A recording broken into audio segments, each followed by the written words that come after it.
नमस्कार।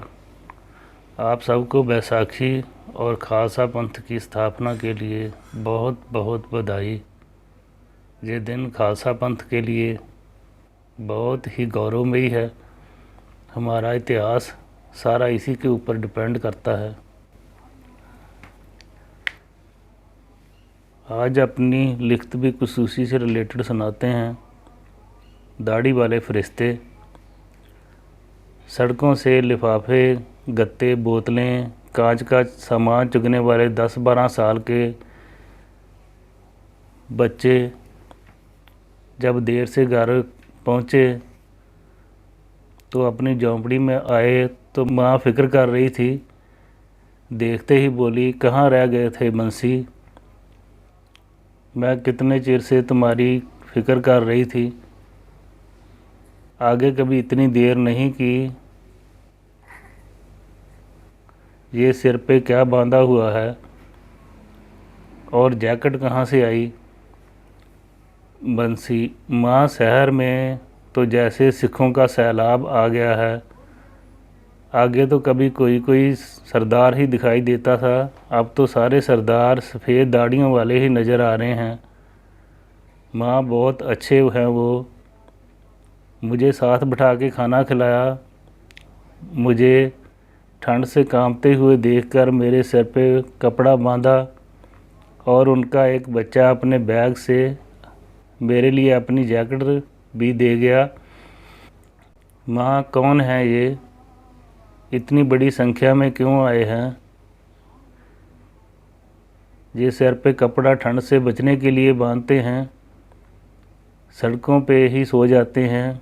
क्या इनके पास हमारे जैसा घर भी नहीं है? एक ही सांस में बंसी ने कई सवाल कर दिए। टूटी हुई खाट पे बिस्तरा बिछा माँ ने बंसी को सुलाते हुए उसके ऊपर फटा हुआ कंबल देते हुए उसके साथ ही सोती हुई बोली, बेटा, ये सिर पे कपड़ा नहीं, ये दस्तार है, पगड़ी है जो इनके बड़े बडेरों ने बहुत ही कमाई से मुश्किल से हासिल की है। ये पूरी दुनिया में अपनी विलक्षण पहचान रखते हैं। धीरे धीरे सर थपथपाती हुई माँ बेटे से बात कर रही थी कि ये बहुत बहादुरों की कौम है।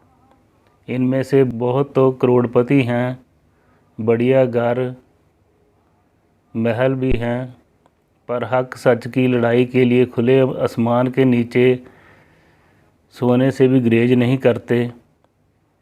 बंसी, हक क्या चाहते हैं? इनकी मांग क्या है? हक मांगने आए हुए भी ये तो बांटते हैं। क्या ये शहर के लिए ख़तरा है? नहीं बेटा, ये शहर के लिए ख़तरा नहीं, बल्कि जितना चिर ये शहर में है, शहर को कोई ख़तरा नहीं है। देखो, इनके सामने कभी कोई किसी के साथ अन्याय नहीं करेगा। जितनी देर ये यहाँ रहेंगे, शहर में कोई भूखा नहीं सोएगा। इनके होते हुए किसी की माँ बेटी पर कोई आँच नहीं आएगी। बस तुम समझ लो बेटा कि अगर ये जाति करते नहीं हैं तो ये जाति बर्दाश्त भी नहीं करते। इनका इतनी बड़ी गिनती में हमारे शहर में आना मजबूरी है, क्योंकि निर्दयी हाकिमों ने जो फरमान जारी किए हैं, अगर वो लागू हो गए तो हमेशा बांटने वाली कौम कहीं मांगने पर मजबूर ना हो जाए। भरे हुए मन से माँ ने बंसी की ओर देखा। तब तक वो सो चुका था और नींद में बड़बड़ा रहा था, दाढ़ी वाले फरिश्ते, दाढ़ी वाले फरिश्ते। हरदीप सिंह गोइंदवाल साहब की ये लिखत है, बहुत ही बढ़िया। हमारे समाज को, सरदारों को रिप्रेजेंट करती है। आइए अब देखते हैं तीसरा कैप्शन हमारी लड़ीवार सीरियल का। एक लड़की को उसकी माँ आँखों के डॉक्टर के पास ले गई। कहा कि ये मेरी बेटी कुछ देख नहीं सकती, इसे बिल्कुल भी कुछ दिखाई नहीं देता। डॉक्टर जांच करके बोले कि आंखें तो पूरी तरह से ठीक हैं। माँ ने कहा कि ये आंखें ठीक हैं तो इसे कुछ दिखाई क्यों नहीं देता। डॉक्टर ने कहा वैज्ञानिक तरफ से तो आंखें ठीक हैं, मानसिक तरफ से ज्योतिहीन है। बताती है कि किसी से प्यार हो गया था, उस प्यार में जो ज़िंदगी भी किसी के ऊपर वार सकता है, जिस प्रेमी के सिवा इसे कुछ अच्छा नहीं लगता। कुछ दिन परिवार ने इसको इसके प्रेमी से मिलना बंद कर दिया और इसे लंबा समय तक एक अंधेरे कमरे में रखा, जिसकी वजह से इसकी आंखें की ज्योति चली गई। ये कहती है कि इसने अपने प्रेमी को अंदर बसा लिया है, ये उसके सिवा और किसी को देखना नहीं चाहती, किसी चीज़ को देखने की इच्छा नहीं है। एक तरह से देखिए तो इसकी आंखों ने खुदकुशी कर ली है। ये आप चाहे जीती जागती है, पर इसकी आंखें मर चुकी हैं। ये था आज का लड़ीवार तीसरा कैप्शन।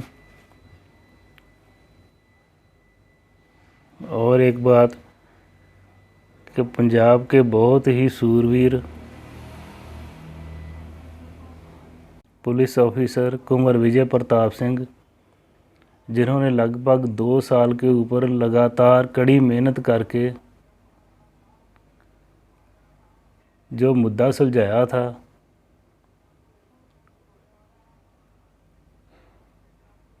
उसको सरकार के अपने वकीलों ने वापस ले लिया, जो कि गुरु साहब की बेअदबी से ताल्लुक़ था जिसका। तो इनके बड़े आदमियों के नाम आने की वजह से सरकार वो अपने आप ही मुकदमा हारना चाहती है।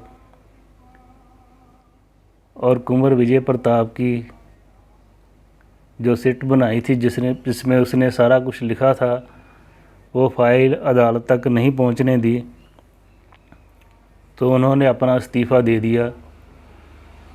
ये हमारे समाज के लिए, पंजाब के लिए, पूरी इंसानियत के लिए बहुत ही शर्मनाक बात है कि एक इतना अच्छा ऑफिसर जो अपना ठीक से काम कर रहा है, उसको भी ठीक से ढंग से काम नहीं करने दे रहे। यही वजह है कि पंजाब से माइग्रेशन हो रही है। पंजाब से क्या, हिंदुस्तान से ही माइग्रेशन हो रही है। और सरकारें खुद चाहती हैं कि ये लोग चले जाएं यहाँ से, क्योंकि इनके पास नौकरियाँ देने के लिए तो कुछ है नहीं, बस खाली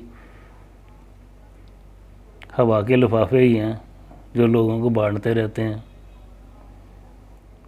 चलिए, आपका ज़्यादा समय नहीं लेते, इसके साथ ही आज का कार्यक्रम समाप्त करते हैं। धन्यवाद, नमस्कार।